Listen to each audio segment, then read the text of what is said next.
Bom dia, bom dia, bom dia para quem está entrando agora. Sexta-feira, sextou com direito previdenciário. Gente, aula passada nós estávamos estudando, né, as diversidades das bases de financiamento da Previdência Social. Nós tínhamos estudado até o momento, nós estudamos né, com base nos princípios aí da equidade na forma de participação do custeio e a diversidade da base de financiamento, que o custeio da Previdência Social ela se dá por tanto a iniciativa privada quanto a iniciativa pública.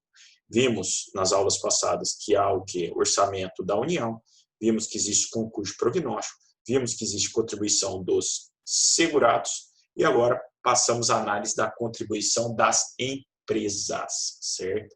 Ah, legal, professor. Então, as empresas contribuem para a Previdência Social? Sim. Boa parte da arrecadação também devida para o INSS, ela é devida pelas empresas. Vamos lá. E beleza, professor. E como que é feita essa contribuição das empresas? Normalmente, de quem é a responsabilidade para fazer esses recolhimentos e de cobrá-las? Primeiramente, o recolhimento da parte das empresas é responsabilidade delas também. Inclusive para aquelas que não têm empregados, que usam a mão de obra, né, exclusiva própria, elas também são responsáveis pelos seus próprios recolhimentos. E, normalmente, os recolhimentos da Previdência pelas empresas, elas são sobre dois fundamentos, sobre duas bases. A base para você calcular o valor que será contribuído para o INSS, ou é sobre a folha de pagamento, total da folha de pagamento, ou é sobre o faturamento ou lucro da empresa. Apesar da empresa ela não se beneficiar diretamente do recolhimento das contribuições, pessoal, ela é favorecida indiretamente. Por quê? Pois não vai custar eventuais afastamentos dos empregados ou mesmo a sua aposentadoria. Então, dois pontos importantes nós trouxemos aqui. Primeiro, como é a contribuição da Previdência? Ou é sobre a folha de pagamento ou é sobre faturamento. E segundo, eles são beneficiários, a empresa é beneficiária indireta. Por quê? Porque depois que houver a necessidade de concessão de algum benefício como auxílio-doença, a partir do 16º dia, a empresa ela não é mais responsável, ficando o INSS responsável pelas contribuições que serão pagas a este trabalhador, certo? Está certo que as contribuições, a gente vai estudar agora, a partir de agora, elas têm contribuições... Ah, desculpa, Mauro. Verdade, hein?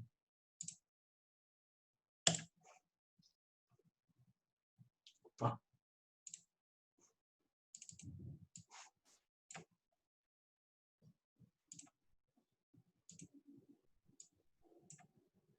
Obrigado por lembrar aqui, Mauro. Então, compartilhando para vocês, lembrando que o material já está disponibilizado lá no nosso Classroom. Então, a gente apontou o quê?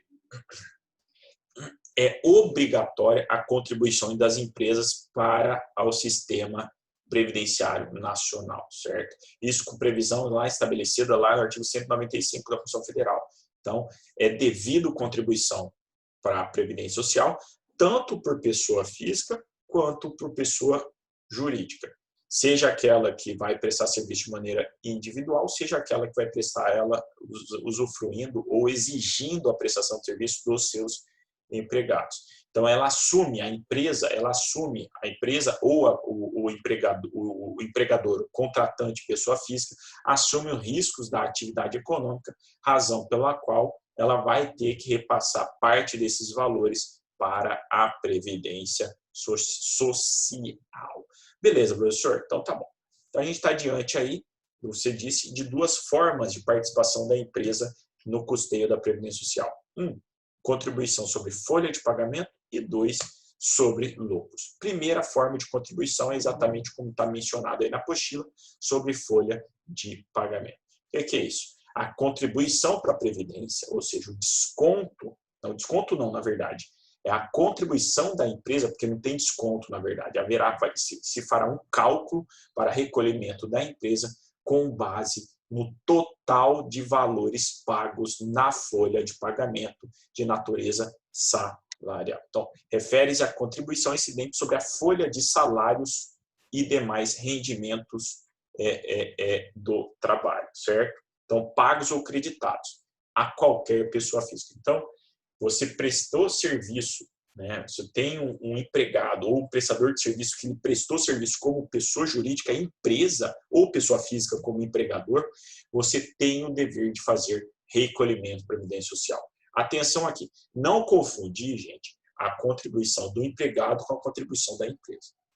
Uma relação de emprego existente, haverá contribuição tanto da parte do empregado quanto do empregador. Então, vamos dar um exemplo. Uma empresa A tem um empregado. Esse empregado, ele tem o quê? Que recolher, ele não, né? A empresa vai descontar a parte do empregado e recolher para o INSS.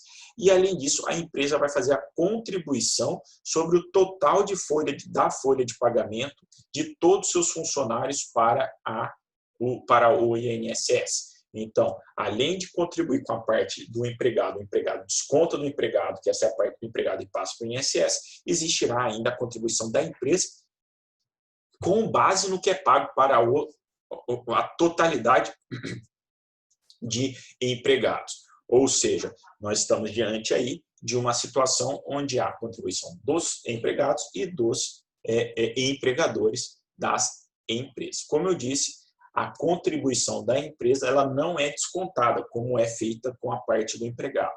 Na verdade, ela é calculada com base no total da folha de pagamento sobre a folha de salário e demais rendimentos para qualquer pessoa física que preste serviço à empresa, seja ela em vínculo de emprego ou não. Se um prestador de serviço vier prestar serviço para a empresa tem que efetuar a contribuição desse trabalhador que lhe prestou o serviço, certo?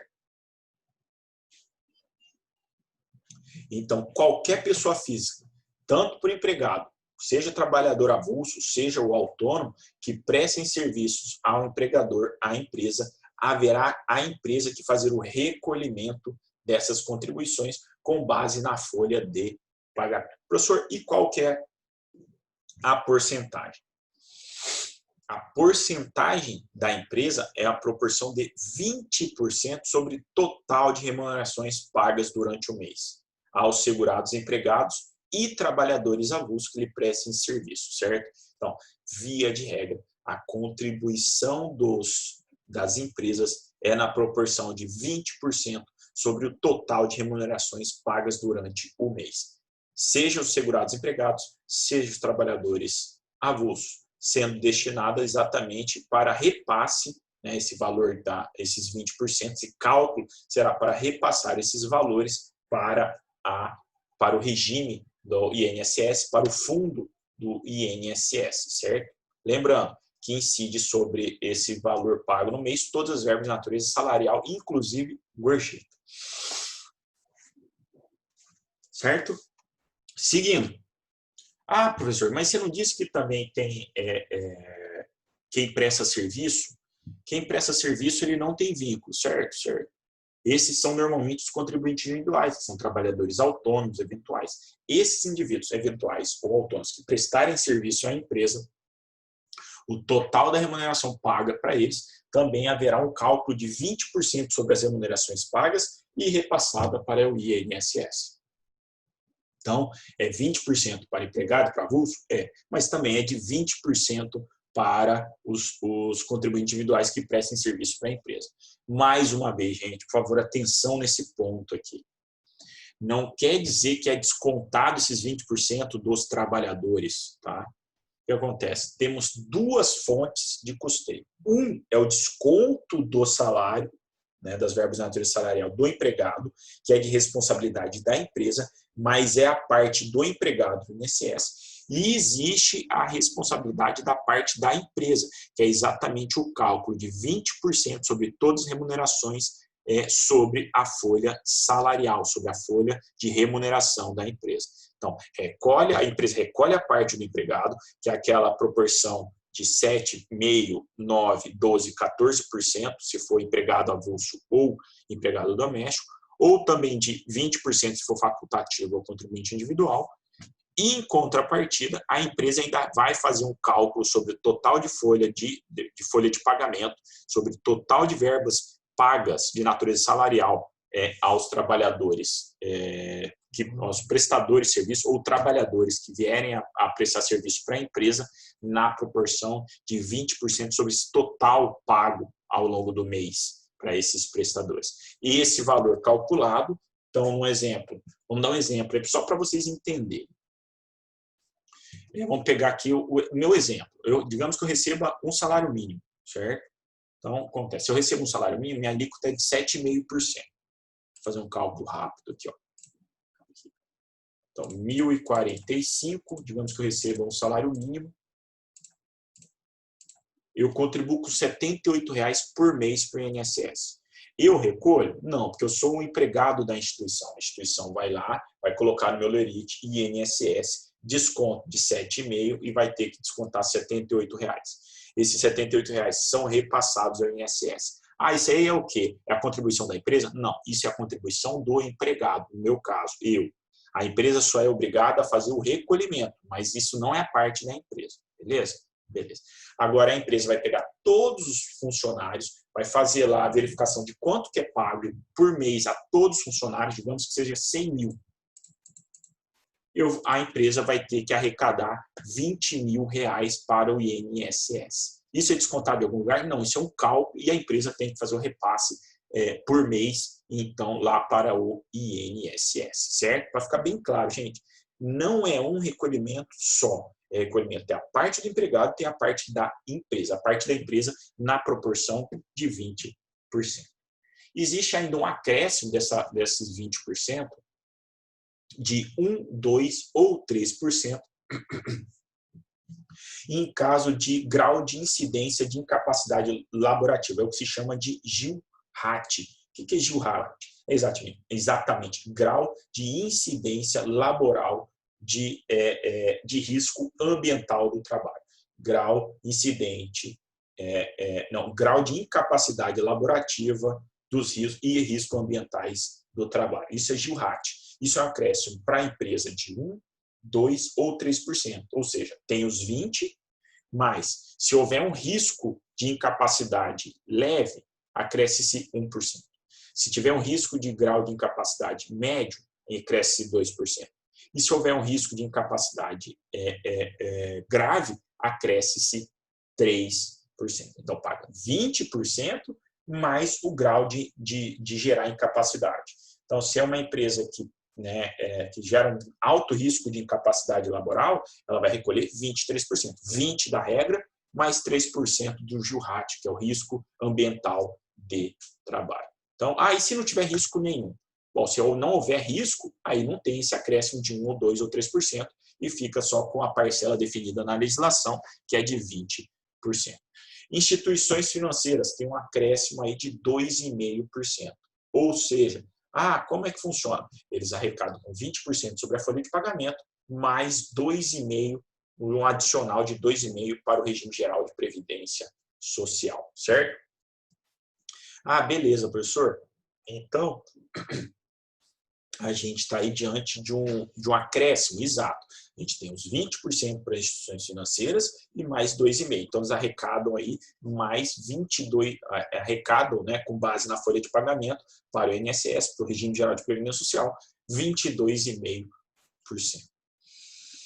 Como é que funciona as associações esportivas? Tem uma regra especial para as associações esportivas que têm equipe profissional de futebol. Gente, para as associações esportivas que mantêm equipe de futebol profissional, não vai ser utilizado os 20%. É uma alíquota especial, uma alíquota de 5% sobre a receita bruta dos eventos esportivos. Então, toda vez que houver um jogo onde há dois clubes jogando, o clube mandante, que ele é o responsável pelo evento, ele vai fazer uma arrecadação de 5% da receita daquele evento e vai passar para o INSS. Só que eu já aponto para vocês que muitos dos clubes nacionais eles não fazem não fazem esse recolhimento, o que gera o endividamento com contribuição previdenciária. Boa parte dos clubes do país estão endividados com o INSS, são valores vultuosos, Porque eles não fazem exatamente esse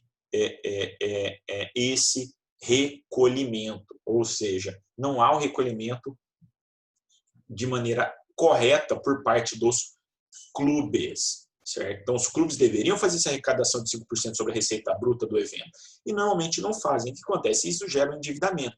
Tem clube devendo aí 100 milhões, 200 milhões, 300 milhões, 600 milhões, dependendo do clube, certo?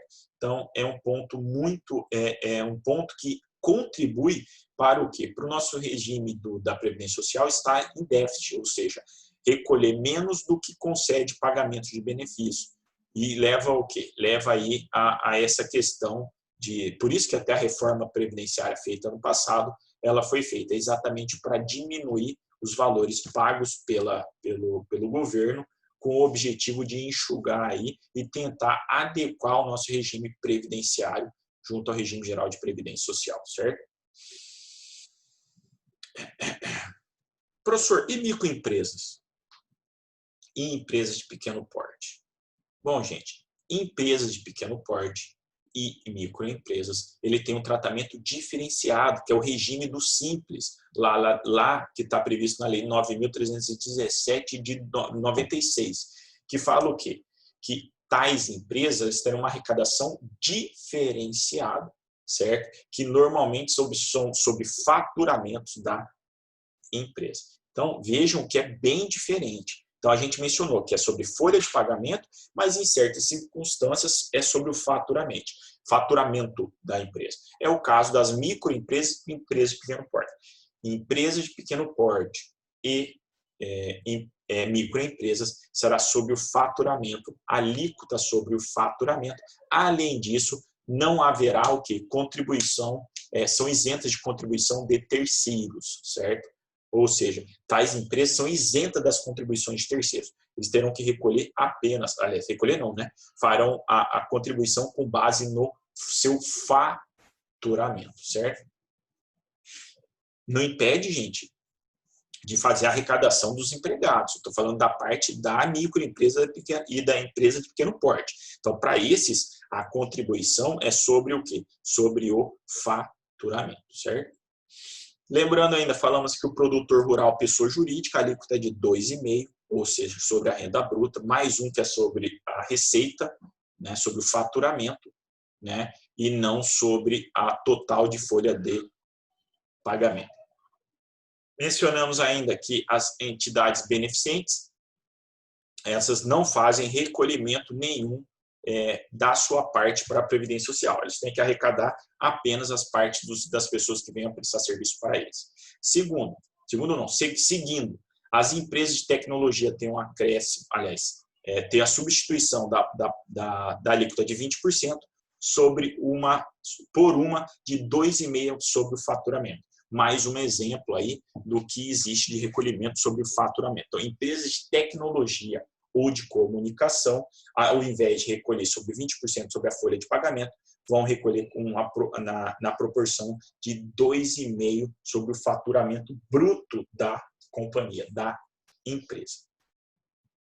Por fim, existe ainda um acréscimo para algumas empresas, para todas aquelas atividades que gerem uma aposentadoria especial. O que é aposentadoria especial? A gente vai ver mais para frente, são circunstâncias onde o indivíduo está exposto a um agente que é nocivo à saúde, que lhe dá o direito de aposentar antecipadamente, em 15, 20 ou 25 anos. E isso é o quê? Terá um acréscimo, né, o GILRAT, né, que é aquele de 1, 2 ou 3, ele é substituído e haverá um acréscimo de 12, 9 ou 6%.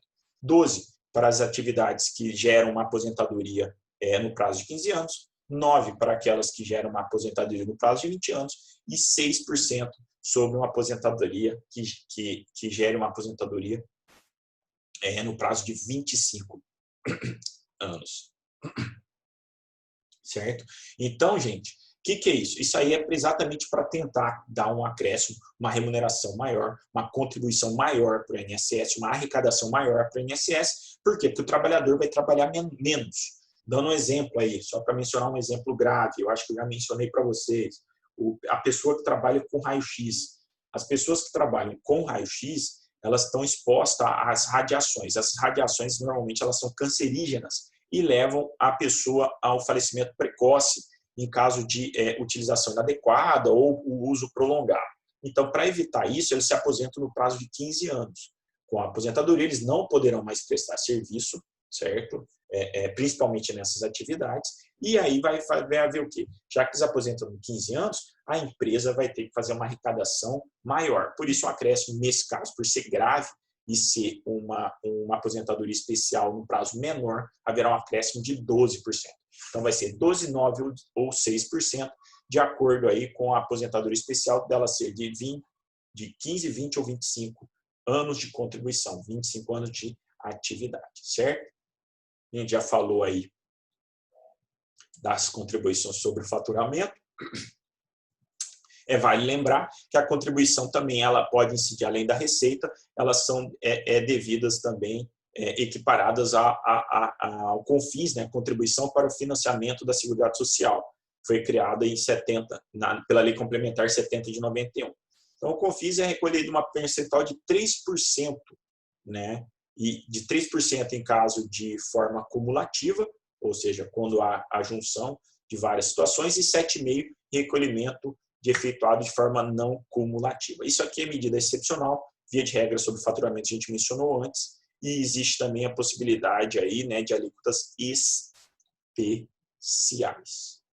Contribuição do empregador doméstico. Professor, mas você já falou da contribuição do empregado doméstico, 7,5%, 9%, 12% ou 14%. Falei, gente, mas existe também a do empregador doméstico. Do empregador doméstico, a contribuição é de 12%, certo? Enquanto existe do empregado, do empregador é de 12%. Certo, gente? Beleza, professor. Outras receitas da Seguridade Social. Existem outras formas de arrecadação para a Previdência? Existe, gente. Além dessa que a gente mencionou, que são as principais, existem outras formas de receitas da Seguridade Social. E quais são? Multas aplicadas pela Seguridade Social, remuneração dadas a terceiros, receitas provenientes da prestação de serviço, fornecimento e arrendamento de bens pela Seguridade Social, ou seja, doações, se vocês estiverem com dinheiro sobrando aí, quiserem doar para o INSS, doar para o regime geral, também é aceito, é uma forma de receita para a Seguridade Social, para o regime geral de previdência social. Além disso, boa parte da arrecadação também ela vem de onde? Também vem das apreensões feitas pela Receita Federal. Exemplo, 50% do valor econômico obtido pela venda de bens ou produtos decorrente de tráfico ilícito de entorpecente, ele é repassado à Previdência Social. Professor, está dizendo então que o Estado lá foi lá e fez uma apreensão de droga. Vende a droga e passa para o INSS? Não, gente. A venda de droga ela é ilícita. A droga ela é o quê? Descartada, ela é queimada. No entanto, os produtos advindos dessa apreensão, que são legais, se elas forem a leilão e forem vendidos, eles serão repassados 50% ao INSS. Então, um exemplo. Estava usando lá no transporte, está usando um avião, ou está usando um caminhão ou um carro. Esse carro que foi objeto, né, que foi utilizado como instrumento do tráfico ilícito, ele será levado a leilão e desse leilão 50% será repassado ao INSS. Assim também como 40% dos leilões de bens apreendidos pela Receita Federal. Ou seja, quando não for decorrente de tráfico ilícito entorpecente, os produtos apreendidos pela Receita Federal, no leilão, 40% desses valores serão repassados ao INSS. Certo? Certo? Tranquilo? Assim a gente encerra a parte de custeio e vai começar a falar de planos de benefício da Previdência Social. A partir de agora, começa a ficar mais interessante as nossas aulas, que a gente vai começar a direcionar para falar de benefícios da Previdência Social que é o ponto aí que mais interessa para a maioria dos alunos, muitos que não vão trabalhar na área, mas serve como instrução para vocês terem entendimento sobre seus próprios direitos ou para seus familiares, para explicar para os seus familiares. Mas antes de explicar todos esses benefícios, a gente tem que saber algumas regras básicas, alguns institutos básicos que são de extrema importância para vocês entenderem futuramente a concessão dos benefícios, certo? Então, beleza, professor. Antes de falar de benefícios, o que a gente tem que falar? 2 pontos. Da perda e da manutenção da qualidade de segurado. Como assim, professor? Posso deixar de segurado? Pode. A gente pode deixar, sim, de ser segurado da Previdência Social. O que nós vimos? Nós vimos lá filiação e inscrição. O que é isso? É quando você começa a contribuir, né? A gente viu, você vai passar a ser segurado a partir do momento que você contribuir para a Previdência Social. Você ganha a qualidade de segurado. Ah, legal. Então, estou contribuindo, passo a ser segurado. Perfeito. Quer dizer que eu já tenho direito a todos os benefícios? Não, porque cada benefício terá requisitos especiais. No entanto, você tem que entender que para fazer jus a esse benefício, além de preencher esse requisito, você tem que ser segurado. Ou seja, você tem que estar afiliado ao regime geral de previdência social. E como é que funciona isso? Como é que é a regra de perda e da manutenção da qualidade de segurado? Bom, gente, o que é esse período de manutenção de qualidade de segurado? É exatamente o que se denomina atenção, gente, ponto importante. Período de graça. Período de graça nada mais é do que o lapso de tempo, nada mais é o período de tempo, ou seja, que se mantém a qualidade de segurado sem que o indivíduo contribua para a Previdência Social, sem que haja o recolhimento ao INSS. Então, vamos lá. Se eu deixar de contribuir para a Previdência Social, eu vou perder a qualidade de seguro. Para fazer parte do regime geral de Previdência Social, eu tenho que recolher. Se eu deixar de recolher, eu vou perder a qualidade de segurado. No entanto, antes de perder a qualidade de segurado, existe o que se chama de período de graça. Lapso de tempo, período de tempo, onde eu não contribuo para a Previdência Social, eu não contribuo para o INSS, mas eu mantenho a qualidade de segurado, ou seja, eu continuo sendo considerado, para efeitos jurídicos, para efeitos do INSS, como um segurado. E como é denominado esse período? É denominado de período de graça, certo? Não confundir período de graça, que é o período que eu não contribuo, mas mantenho a qualidade de segurado, com período de carência. Carência é o número de contribuições mínimas para eu poder fazer jus a um benefício. Período de graça, período que eu não contribuo, mas mantenho qualidade de segurado. Período de carência, ou carência, né, que é denominado, carência da Previdência. Carência nada mais é do que o número mínimo de contribuições para fazer jus ao benefício. Beleza, depois eu vou voltar a falar. Toda vez que a gente for falar do benefício, nós vamos falar do período de carência, porque cada benefício tem uma regra, um número mínimo de contribuições para que você possa pleitear o seu benefício. Mas para pleitear o benefício, você tem que ter a qualidade segurada. Se você não for mais segurado, você não pode pleitear nenhum benefício junto ao INSS. Então tá. Mais uma vez, período de graça. Período onde o indivíduo segurado não contribui para a Previdência Social, não contribui para o INSS, mas não deixa o que de ser segurado, ele não perde a qualidade de segurado. Alguém fez alguma pergunta aí? Deixa eu ver aqui, piscou aqui alguma coisa. Não, ninguém fez pergunta, né? Seguindo. Professor, onde está previsto a questão da manutenção ou período de graça da Previdência Social? Tem previsão no artigo 15 da Lei 8.203 de 1991.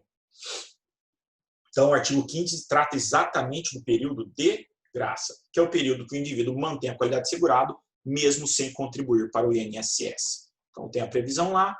Não vou ler o artigo aqui, porque a gente vai o quê? Eu montei para vocês aqui embaixo o quê?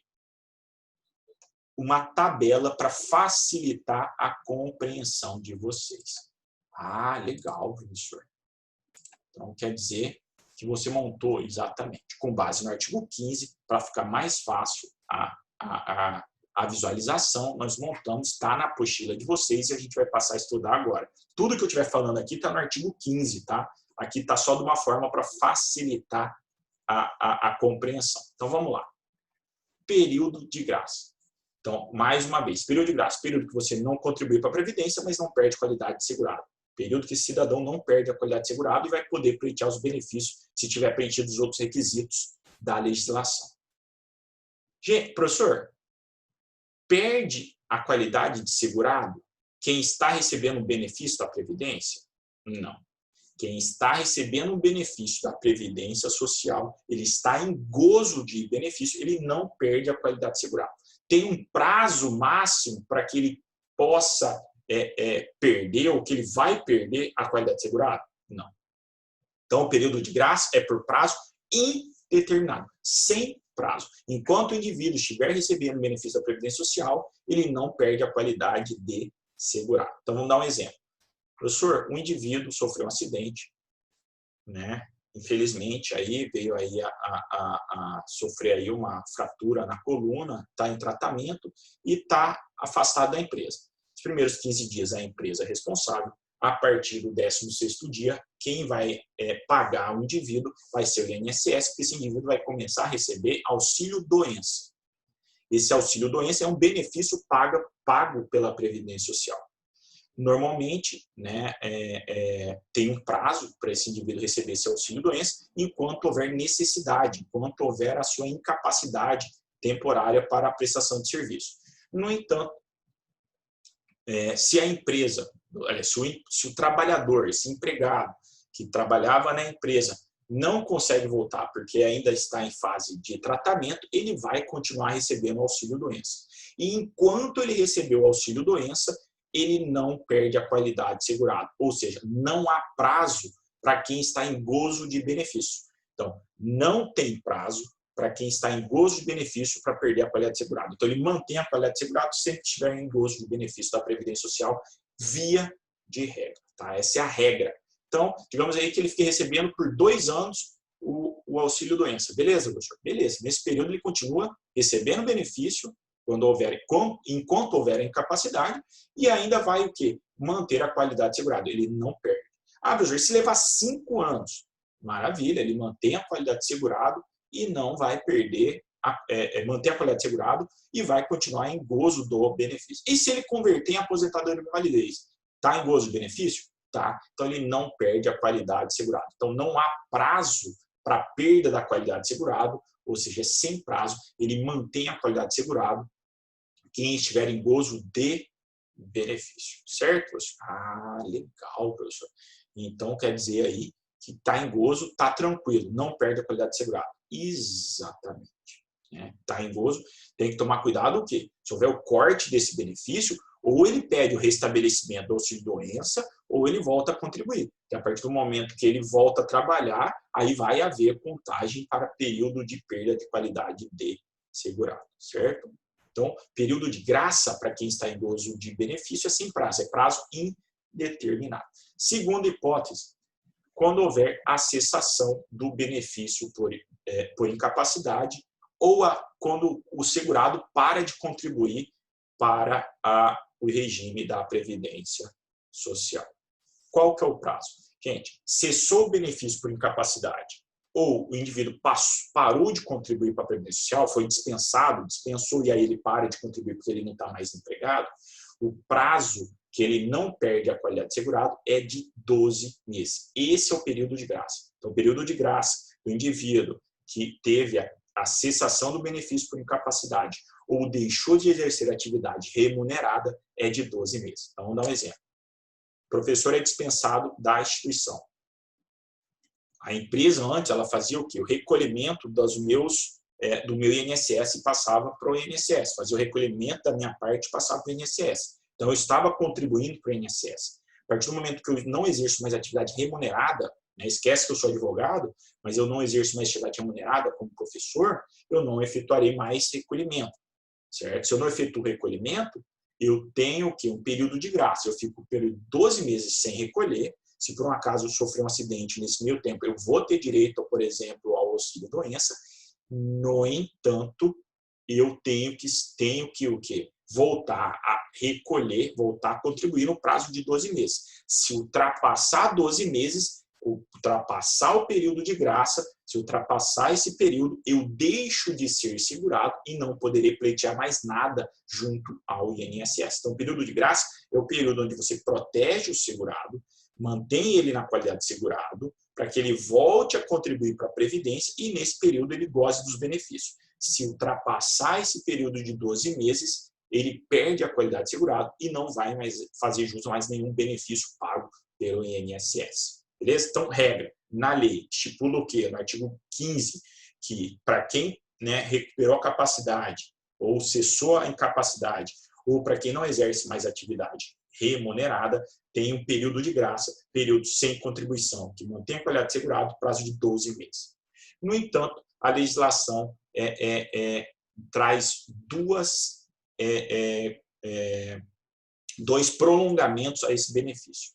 Quem já tiver contribuído com mais de 120 contribuições ininterruptas, ou seja, sem paralisação, ou seja, 120 contribuições equivale-se a 10 anos de contribuição, acrescentar-se-á mais 12 meses. Então, você tem 12 meses de período de graça definida pela legislação, garantida pela lei, e mais 12 para quem tem mais de 10 anos de contribuição para a Previdência Social. Então, no meu caso, eu tenho mais de 10 anos de carteira assinada, né? Mais de 10 anos de contribuição para a Previdência Social. Então, em caso, se eu for mandado embora, eu vou ter um período de 24 meses onde eu não contribuo para a Previdência Social, mas eu mantenho a qualidade segurada. Nesse período, eu vou tentar uma recontratação, uma recolocação no mercado de trabalho. Se eu voltar a contribuir, eu volto a fazer parte, né, do sistema e aí eu não preciso mais utilizar o período de graça. E existe uma nova extensão, um novo prolongamento, que é a qual? Uma extensão por mais 12 meses para aqueles que forem até o Ministério do Trabalho e fizerem um registro que estão desempregados de maneira involuntária, ou seja, eles estão tentando recolocação, mas não conseguem. Aí você vai ter um período total de até 36 meses. 12 garantido pela lei, 12 para quem tiver mais de 120 contribuições ou 10 anos, e mais 12 para quem para quem tiver feito registro junto ao Ministério do Trabalho. Então, o indivíduo pode ficar um prazo máximo, em tese, de 36 meses, ou seja, 3 anos, sem contribuir para a Previdência Social, mas mantendo a qualidade segurada. Atenção, gente, só tem 36 quem tiver mais de 10 anos e quem tiver feito registro no Ministério do Trabalho. Quem não tiver mais de 10 e nem feito o registro no Ministério do Trabalho, terá o prazo legal de 12 meses. Ah, professor, e se eu estouro esses 36 meses, né, no caso de ter direito a esse benefício, ou se eu estouro esses 12 meses, se eu não tenho direito a essas extensões? Bom, se você estoura, você perde a qualidade segurada. Perdeu a qualidade segurada, você não pleiteia nenhum benefício junto à Previdência Social. Próxima hipótese de período de graça. Então, nós vimos o quê? Prazo indeterminado, sem prazo, período de graça para quem está em gozo do benefício, 12 meses para quem está sem exercício de atividade remunerada, era segurado, mas entrou em atividade não remunerada, 12 meses para quem cessou o benefício de incapacidade, mais 12 para quem tem 10 anos de contribuição e mais 12 ou 12 para quem tiver feito registro de não estar exercendo trabalho em razão de não conseguir emprego, certo? Também é de 12 meses período de graça para quem está em segregação compulsória em razão de doença de segregação compulsória. Então, após o término do tratamento da doença de segregação compulsória, até 12 meses após cessar a segregação. Então, digamos que você vai passar umas férias lá na África, pega um ebola, né? Bonito, né? Voltou com ebola lá da África. Ebola é uma doença de segregação compulsória. Por quê? Porque o contágio dela é grande, assim como é o Covid, mas existe o quê? Um risco de mortalidade no ebola muito alto. Essa pessoa tem que ficar em isolamento, em segregação compulsória. Nessa situação, durante o período de tratamento e após o término após o tratamento dessa doença, esse indivíduo poderá ainda ficar sem contribuir por 12 meses após a segregação. Ou seja, se recuperou, não tem que ficar mais em isolamento. Então, 12 meses após o término dessa segregação, esse indivíduo pode ficar sem contribuir para a Previdência, que ele mantém a qualidade de segurado para a Previdência Social. Então, vamos dar um exemplo. O indivíduo é um advogado, contribui para a Previdência Social, ele é um contribuinte individual. Foi lá, passeou, voltou para o Brasil com ebola. Digamos aí que teve complicações, teve a doença e ficou aí acamado por 12 meses. Beleza, durante os 12 meses e 12 meses após ele estar curado, ele vai ter o período de graça, ou seja, ele não contribui para o INSS, ele não consegue exercer a atividade de advogado, mas ele não perde a qualidade de segurado. Também existe o quê? Período de graça de 12 meses após o livramento, para quem está em detenção ou reclusão. Como assim, professor? Aquele indivíduo que era segurado do INSS e foi preso ou está detido após o seu livramento ou cumprimento se ele tiver perdido a qualidade de segurado, após o seu livramento, até 12 meses após o livramento, é o período de graça, ou seja, para ele retomar o recolhimento junto ao INSS. Caso contrário, ele vai perder a qualidade de segurado. Então, não é esse benefício não é para aquele que é bandido profissional, mas o indivíduo que trabalhava, mas foi preso por algum motivo, se ele ficar preso, né, por algum período, nesse período que ele estiver preso, após o seu livramento, ele tem 12 meses para voltar a contribuir. É o período de graça para o recluso ou para o detento, certo? Existe ainda o prazo de 3 meses de graça para quem teve que fazer serviço militar obrigatório. Então, os homens no Brasil fazem, né? Se não forem dispensados, né, por excesso de contingente ou por algum outro motivo, eles exercem serviço militar. Quem está no serviço militar, durante o serviço militar, não perde a qualidade de segurado até 3 meses após o licenciamento, ou seja, após o término do serviço militar, o indivíduo tem 3 meses para voltar a contribuir para a Previdência Social, sob pena de perda da qualidade de segurado. E, por fim, o período de graça do facultativo que deixar de contribuir para a Previdência Social, né? Estou contribuindo lá no meu boletinho lá, eu parei de pagar. Ele tem 6 meses para voltar a contribuir sob pena de perda da qualidade de segurado, certo? Ficou claro aqui, gente? Certo? Como é que tá? Entenderam o período de graça? Período que o indivíduo, ele é segurado da Previdência Social. Por algum motivo, ele para de contribuir para a Previdência. Mesmo sem contribuir, existe o que se denomina período de graça, ou seja, período onde ele não contribui, mantém a qualidade de segurado e, se preenchidos os requisitos legais, pode pleitear os benefícios juntos ao INSS. Isso é período de graça. Tá? Ultrapassou o período de graça, haverá perda da qualidade de segurado. Havendo a perda da qualidade de segurado, o que acontece? Havendo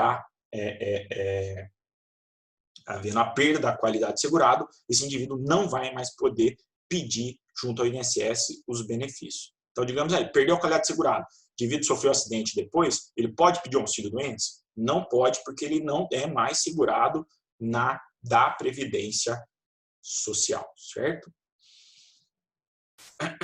Lembrando, gente, esse período de graça, esse período que não há contribuição, ele não conta para aposentadoria, tá? Então, fiquei aí, sei lá, fui dispensado da empresa, fiquei 6 meses aí usufruindo do período de graça. Fiquei aí recebendo seguro-desemprego, não estou trabalhando. Esse período conta para minha aposentadoria? Não, porque eu não estou contribuindo. Hoje, para contar, a gente tem que ter tempo de contribuição, certo? Seguindo.